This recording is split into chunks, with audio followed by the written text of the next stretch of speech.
Porque o senhor falou que a opressão atinge muitos crentes, muitas pessoas dentro da igreja. Existe possibilidade de um crente, um nascido de novo, ficar endemoniado? Eu vou entrar nesse assunto agora. Pode ser. Não é opressão mais. Não é mais, já é possessão. A opressão, é pressão, né? Pensa num submarino. O submarino, quando ele desce na coluna d'água, ele sofre uma pressão do mar. Você já mergulhou assim no teu ouvido, você vai mergulhando. Eu fiz muito mergulho autônomo, sou mergulhador. Então você pega o teu cilindro, à medida que você vai descendo a coluna d'água, o teu ouvido, ele vai doendo. Aí tu faz uma manobra, chama manobra de Valsalva. Foi o cara que inventou isso. Você pega o ouvido, o nariz e tum. Você faz isso em avião também. Sim. É para desobstruir a pressão.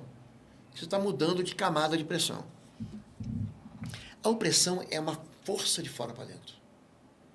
Por exemplo, Juízes, no tempo de Gideão, diz assim: mais uma vez, o povo do Senhor fez o que era mal aos olhos do Senhor. Então os midianitas vieram oprimir o seu povo. Eles iam lá, saqueavam, deixavam o povo extremamente pobre.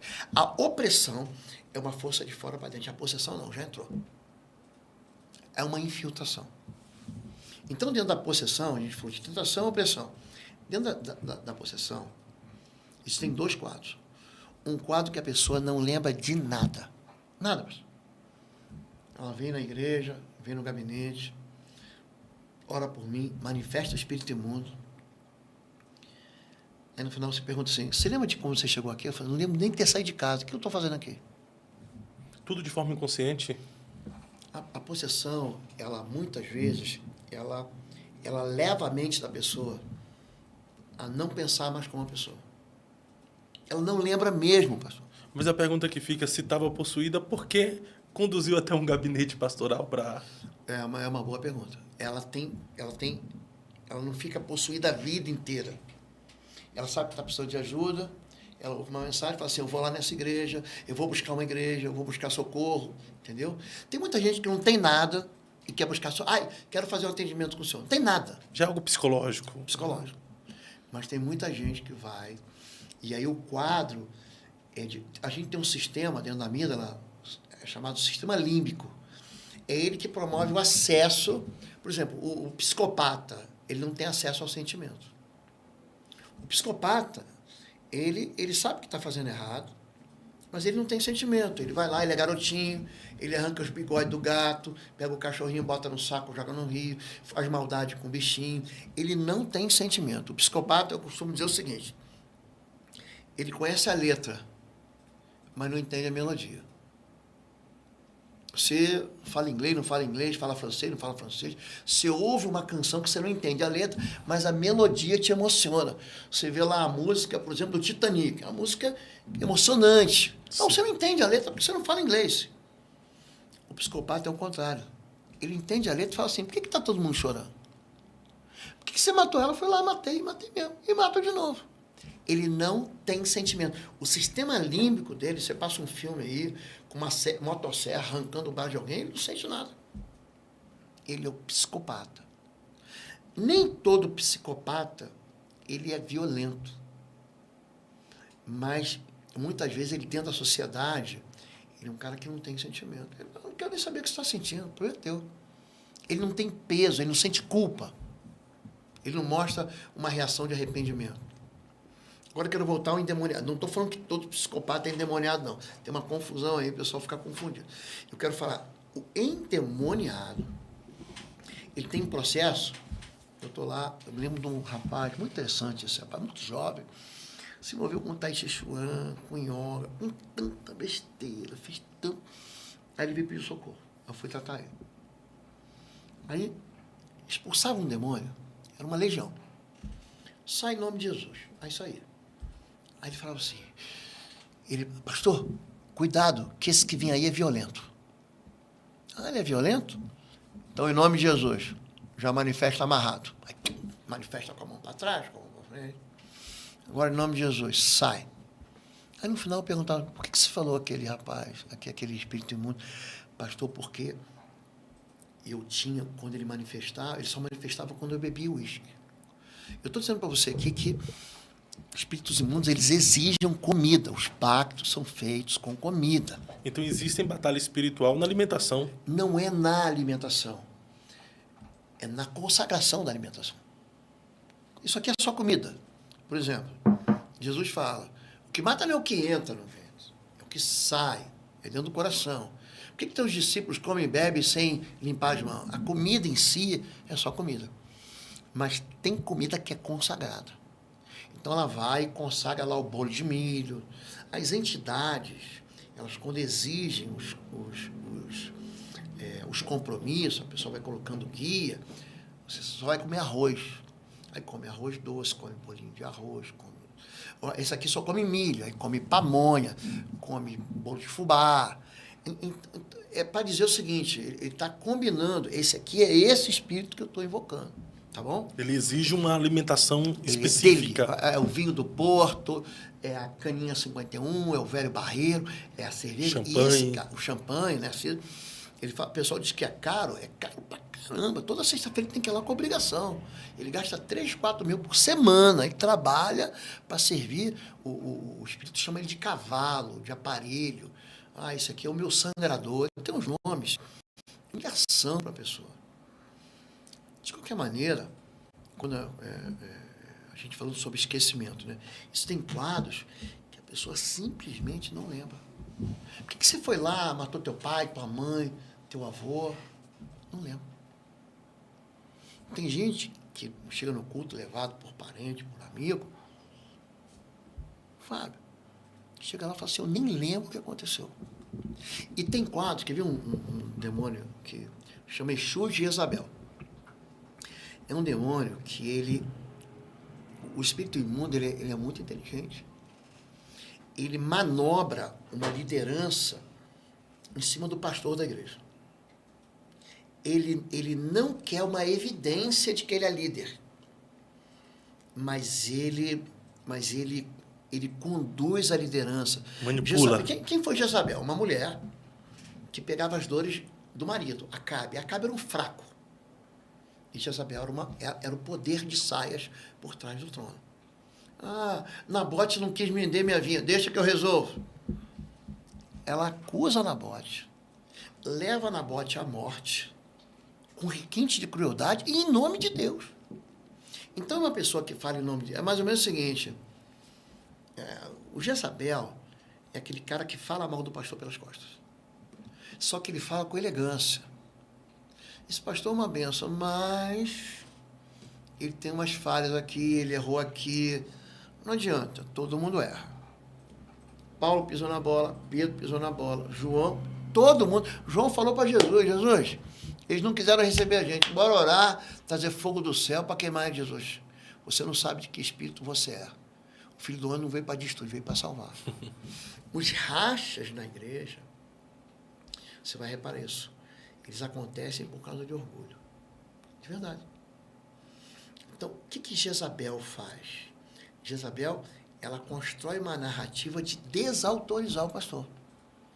Então, eu pego uma lupa em cima de você, de mim, e eu começo a ver uma falha. Jezabel é um espírito que só manifesta se tiver um líder fraco. Exemplo, manifestou Pombagira. Sem errar. Sempre tem o Exu. Ah, manifestou, sai. Agora sai o Exu que está aí. Manifesta e sai também. Eles andam juntos. Agora, Jezabel, quando manifesta, ela lembra de tudo. Manifesta em homem e manifesta em mulher.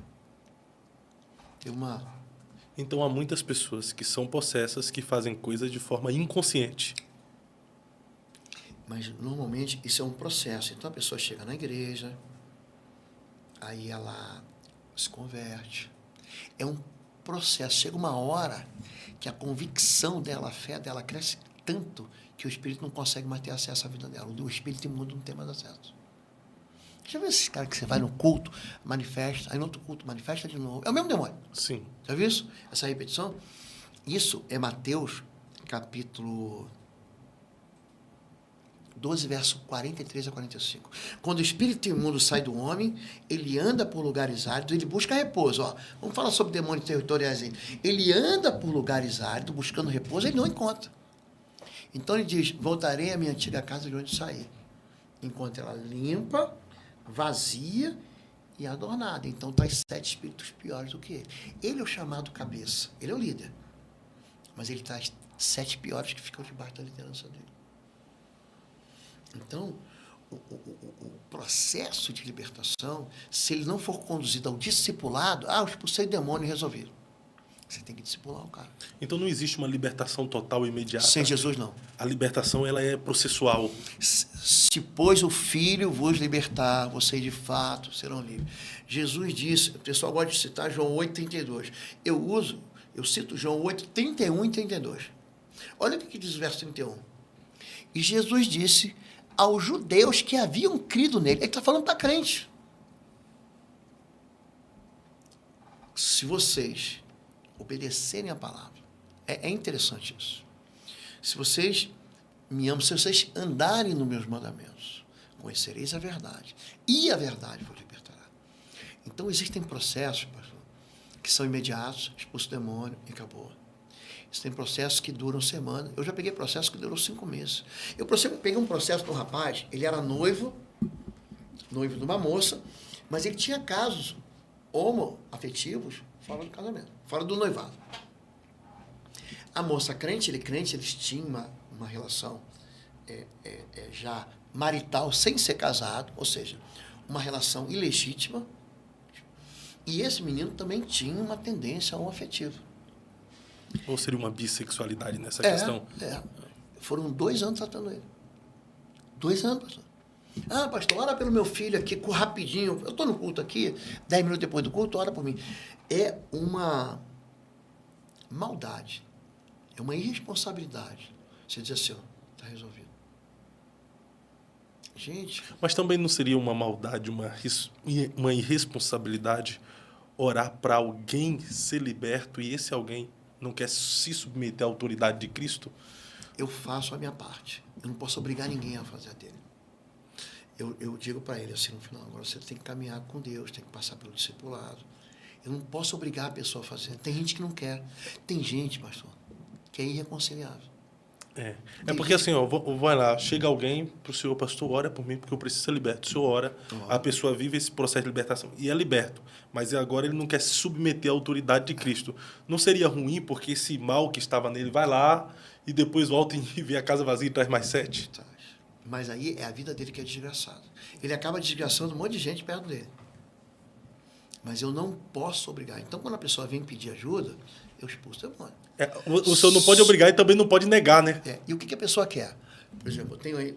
Meu canal também tem 320 mil seguidores. Meu Instagram tem mais 100 e tantos mil. Aí o cara fala, não, eu quero que o pastor cuide de mim. Eu não aguento mais. É impossível eu tratar todo mundo. É que eu tenho uma equipe. Hoje a igreja lá tem 12, mais 5 são 17 pastores. Nossa igreja. Aí eu falo assim, agora você vai com um dos pastores. Ele fala assim, a pessoa é orgulhosa. Não, eu quero ir com você. Não, mas eu não consigo mais. Então eu não vou. Então, esse orgulho, quer dizer, eu preparo uma equipe para atender, eu treino essa equipe para atender, mas mesmo assim, ele quer quem? Que é o pastor. É como Jesus, né? Ele preparou Pedro, preparou João, Tiago, Natanael, ele falou assim, agora vão, de 2 em 2. Você não leva ao forte, entra na casa, se a casa for da paz, a bênção vai ficar sobre ele, se não for, vai voltar, expulsa o demônio, cura enfermos, anuncia a chegada do reino dos céus. Não é isso? Uhum.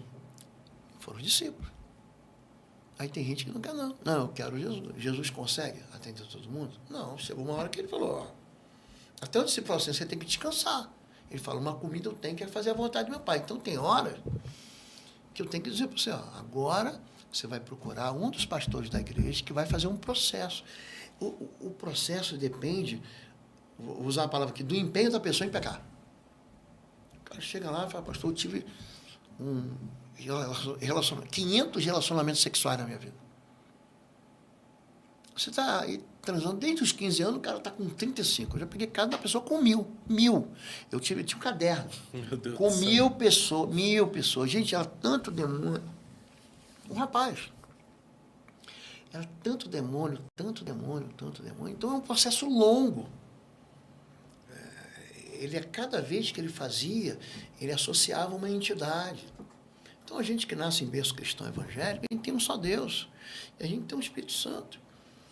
Essas pessoas, elas acreditam que quanto mais Espírito tiver, mais poder vão ter. Então elas acabam o processo sendo mais longo.